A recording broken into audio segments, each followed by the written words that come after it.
आओ हम इस उड़ते बादल में जियो लिख दे तहरीर अपनी, जहाँ से बिछड़े थे वहीं पर मिल जाएंगे। ऐसे मौसम जाने कब आएंगे, ऐसे मौसम जाने।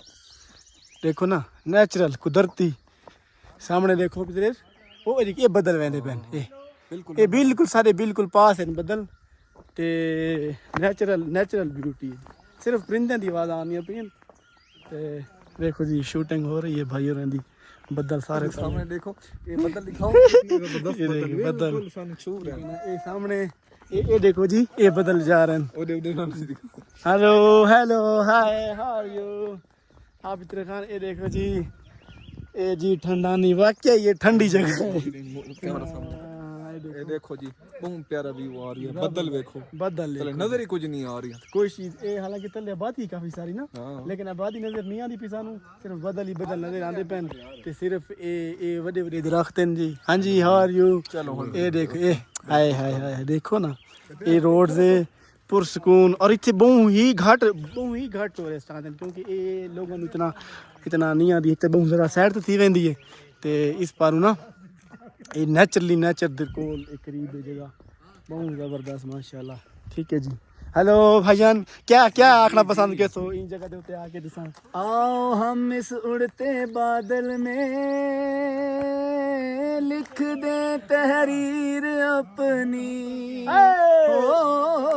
आओ हम इस उड़ते बादल में जियो लिख दे तहरीर अपनी, जहाँ से बिछड़े थे वहीं पर मिल जाएंगे।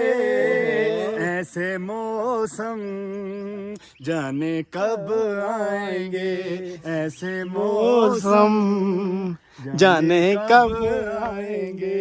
दिल की बातें हैं पूछो तो बताएंगे। ऐसे मौसम